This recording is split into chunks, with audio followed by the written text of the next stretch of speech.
بریم روش شماره 3، روش ارزش فروش توی مرحله نهایی.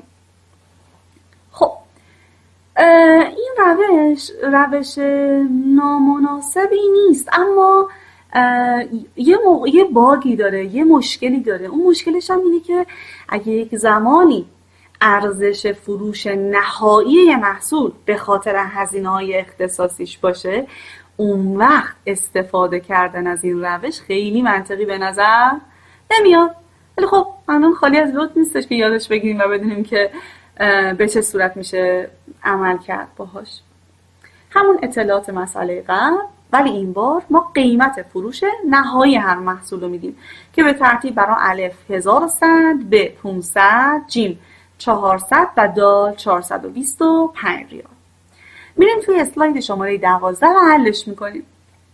خب توی همین جدولی که میبینید اول اسم محصولات رو نوشتیم، متعاقباً حجم تولید رو نوشتیم، بعد قیمت فروش نهایی و در آخر ارزش فروش نهایی رو به دست آوردیم. ارزش فروش نهایی مثلا اون 100 چجوری به دست اومد؟ 1000 ضرب در 1100. یا مثلا مورد ب که شده 1 میلیون، اون 1 میلیون ارزش فروش نهایی چجوری به دست اومد؟ 2000 ضرب در 500. خب هر کدوم رو ضرب میکنیم و توی ستون ارزش فروش نهایی لحاظ میکنیم. الان ستون ارزش فروش نهایی میشه برای مبنا. وقتی میگم مبنا یعنی هر عددش، مثلا الف 1000 و 1 میلیون و 100,000 تقسیم بر 5 میلیون ضرب در 2 میلیون. 2 میلیون چی بود؟ کل هزینه های مشترک. شما اگه این عبارت رو بخواین حلش کنید، در واقع فرمول حل کنید، عددش میشه 440,000 ریال. همین عملیات رو برای ب میریم، یعنی 1 میلیون تقسیم بر 5 میلیون ضرب در 2 میلیون، عددش میشه 400,000 و الی آخر. قاعدتا این سهم هر محصول از هزینه مشترک بود. شما جمعش هم کنی به هم عدد 2 میلیون میرسی. اگه کنارش هزینه اختصاصی رو برای هر کدوم به تفکیک بذاری و این دوتا رو با هم جمع کنی، میتونی بهای تموم شده هر محصول رو به دست میاری. مثلا الف شده 440,000 به علاوه 100,000 540,000. یا مثلا دال رو بگیم 680,000 به علاوه 700,000 میشه 1 میلیون و 380,000 ریال. خب بریم مورد شماره 4، یعنی روش ارزش برآوردی فروش در نقطه تفکیک. یه زمانی هست شما ارزش فروش توی نقطه تفکیک رو نداری، اما میخوای برآورد کنی که به چه صورته. این روش خیلی روش کلیدی و به درد بخوری. از چه جهت؟ از این بابت که میتونیم در واقع ارزش فروش نهایی محصولات رو به دست بیاریم. اگه منهای هزینه های اختصاصی کنیم، در این حالت میتونیم ارزش برآوردی فروش نقطه تفکیک رو به دست بیاریم که همون رو انجام بدیم بابت مبنا، یعنی در واقع مبنامون قرار بدیم و بتونیم در واقع سهم محصولات از هزینه‌های مشترک به دست بیاریم.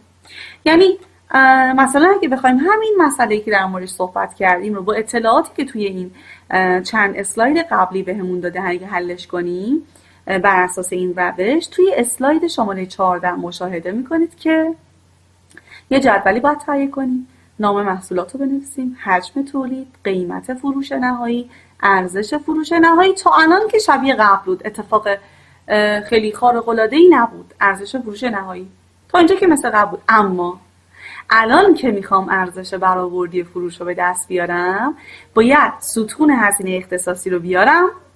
ارزش برآوردی میشه ارزش فروش نهایی منهای هزینه اختصاصی، یعنی 1,100 منهای 100,000، 1 میلیون منهای 0، 1,200 منهای 200. و اگه هر کدوم رو منها کنی، ارزش برآوردی فروش توی نقطه تفکیک به دست میاد. حالا اینجا برای راحتی کار همه شده 1 میلیون، ولی ممکنه توی این مسئله دیگه عددش فرق بکنه. برای اینکه بخوای سهم محصولات از هزینه‌های مشترک به دست بیاری، باید همین ارزش برآوردی فروش رو مبنا قرار بدی. یعنی بگی الف 1 میلیونش تقسیم بر 4 میلیون ضرب در 2 میلیون. 2 میلیون چی بود؟ کل هزینه‌های مشترک. و به این ترتیب همین داستان رو برای ب، جیم و دال میریم جلو. و اگه این کار رو انجام بدیم، سهم محصولات از هزینه‌های مشترکمون به دست میاد. خب اون وقت بهای تمام شده کلمون چیه؟ واضحه سهم محصولات از هزینه‌های مشترک رو اگه به علاوه هزینه‌های اختصاصیش کنیم بهای تمام شدهش به دست میاد. یعنی مثلا مورد جیم رو اگه بخوایم نگاه کنیم سهم محصولش 500,000، هزینه اختصاصیش 200,000 ریال. جمع کنید هم میشه همون 700,000 ریالی که مشاهده میکنید. خب بریم آخرین مبحث که میشه آخرین قسمت این فصلمون و این در واقع جلسمون از فصل محصولات مشترک در واقع. خب بهش میگن روش درصد سود ناخالص ثابت. این روش در واقع یه خصوصیتی که داره میاد فرض میکنه که ما برای همه محصولاتمون 1% سود ناخالص در نظر گرفتیم. یعنی فرض میکنه که هر محصولی که هزینه‌ای شده 1% خاص کشیدیم روش فروختیمش. فکر کنم اینجوری قابل فهم تره. خب برای اینکه بتونیم از این روش استفاده کنیم باید چیکار کنیم؟ باید اول بیایم نسبت بهای تمام شده به فروش رو حساب کنیم. خب میگه نسبت بهای تمام شده به فروش، یعنی بهای تمام شده چیه؟ بهای تمام شده مگه نگفتیم بهای تمام شده میشه هزینه‌های مشترک به علاوه هزینه‌های اختصاصی؟ خب من دارم برای همه محصولات یه جا با هم دیگه در نظر میگیرم، پس کافیه کل هزینه‌های مشترک رو به علاوه کل هزینه‌های اختصاصی کنم. منهای فروش در واقع ارزش فروش نهایی محصولات کنم. اینجوری چی به دست میاد؟ در واقع اگه اینو منهای این کنی سود ناخالص به دست میاد. خب این با این روشی که با این فرآیندی که ما می‌خوایم انجام بدیم در واقع می‌خوایم یه دونه میانبر بزنیم. تو روش معمول میگن اینو منها کنید سود ناخالص رو به دست بیارید، حالا سود ناخالص رو تقسیم بر فروش کنید، ضرب در اعداد کنید. من میگم نه، من میگم بهای تمام شده کلی رو به دست بیاریم، قیمت فروش کلی رو به دست بیاریم، این دوتا رو به هم تقسیم کنیم. همین نسبت برامون کفایت میکنه که با استفاده از همین نسبت بتونیم سهم محصولات از هزینه‌های مشترک به دست بیاریم. مثلا همین اطلاعات این مسئله‌ای که با هم دیگه داشتیم میخوایم اینو با استفاده از این روش هم حل کنیم. بریم توی اسلاید شماره 16 ببینیم به چه صورت میشه. خب 4 تا محصول داریم، حجمای تولیدش رو نوشتیم، قیمت فروش نهایی و ارزش فروش نهایی. خب تا اینجا که با قسمت قبلی و قبلترش هم برابر بود. الان اون چیزی که برای من نکته است نسبت بهای تمام شده به فروشه. خب میخوایم ببینیم این 60% چی از کجا اومده. خب این 60% در واقع اینجوریه که باید بگیم اگه دقت کنید بهای تمام شده در واقع کل ما 3 میلیونه. چجوری فهمیدم 3 میلیونه؟ گفتم کل هزینه اختصاصی که تو اسلایدهای قبلی و تو در واقع توی اطلاعات مسئله بوده 1 میلیون بوده. کل هزینه‌های مشترک ما هم دیگه بوده 2 میلیون. جمع کنیم با هم میشه چقدر؟ 3 میلیون.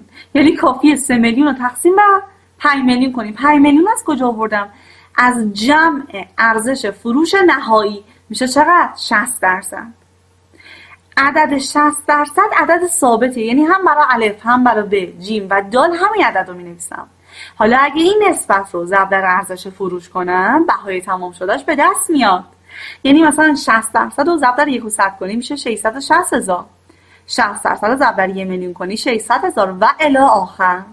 الان برعکس قبلیا که اول میومدی هزینه اختصاصی رو داشتی، مشترک رو حساب میکردی، جمع میکردی، بهای تمام شده کل به دست میآوردی. حالا اول بهای تمام شده کل به دست میاری، ازش هزینه اختصاصی رو کم میکنی. خب چی میمونه؟ سهم هر محصول از هزینه مشترک باقی میمونه. یعنی مثلا 660,000 منهای 100,000 میشه چقدر؟ 560,000. یا مثلا مورد دال 1,020,000 اگه منهای 700,000 کنم میشه 320,000 ریال. خب توی اسلاید شماره 17 میبینید که من یه مثال جامع بهتون دادم که با استفاده از همین پاورپوینت و توضیحاتی که بنده ارائه دادم میتونید این مسئله رو حل کنید. لطف کنید که این مسئله رو حل کنید دوستان و توی اسلاید شماره 18 که میشه اسلاید شماره آخر من به همون آدرس ایمیلی که دادم پاسخاتون رو برا من بفرستید. میتونید کافی نیاز نیست که خیلی به خودتون سختی تایپ بدید، میتونید بنویسید، عکس بگیرید و برای من توی این ایمیلی که بهتون ارسال کردم به همین ایمیل برای من بفرستید. فقط اسم دانشجو و اینکه دانشکده فنی دختران کرج، همینطور ساعت دانشجو فراموش نشه. خیلی ممنونم و موفق باشید.